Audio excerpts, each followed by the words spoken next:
Assalamu alaikum. Start with the name of Allah, who is the most merciful and the most beneficent. I am from the University of Faisalabad from the Department of Optometry, and my topic of presentation is squint. Squint is also known as strabismus. It is defined as in which visual axes of the eyes are not directed simultaneously to the same fixation point. Squint or tropia is misalignment of visual axes of the two eyes. So, what is visual axis? It is an imaginary line which joins the object of regard to the fovea. Now, the types of squint. Esophoria is tendency of the eyeball to deviate inward. It is common in younger age group. In hypermetropes due to excessive use of accommodation. Exophoria is tendency of the eyeball to deviate outward. It is more common in older age group in myopes due to less use of accommodative convergence. Hyperphoria is a tendency for deviation of the eyeball upward. Cyclophoria is a tendency for torsional deviation of the eye, and anisophoria is deviation of the eyeball varies with direction of gaze. Now, squint is basically deviated eye, inward deviation or outward deviation. Now, the symptoms of squint: overlapping of words while reading, headache or eye ache is the most common. Difficulty in changing focus from one distance to another is often noticed.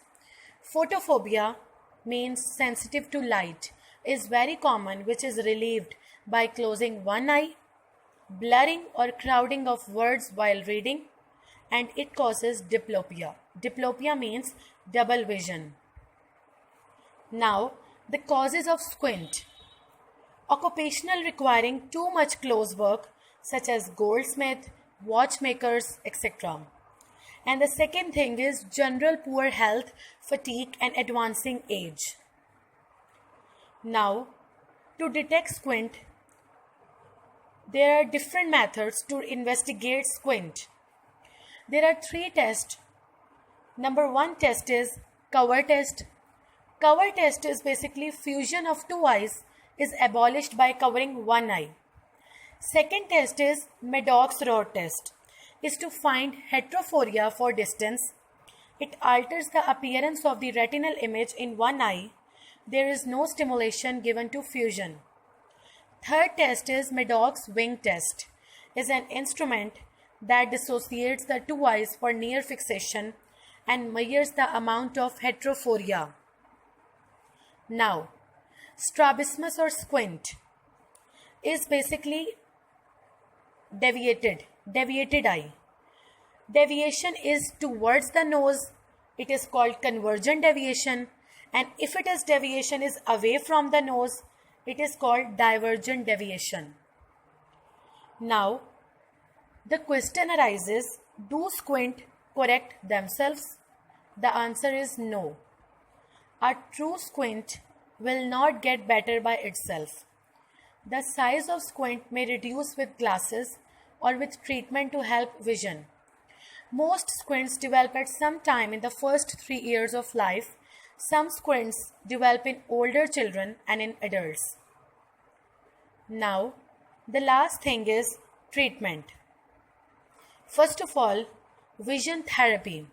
Strabismus treatment without surgery, with or without corrective lenses, is the most effective and non-invasive treatment for strabismus.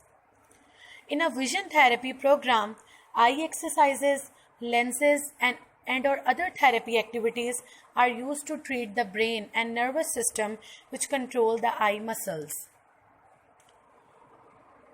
Now, the last thing to treat with squint is basically squint surgery. Now, I end my presentation with a beautiful quote. A person who never made a mistake never tried anything new.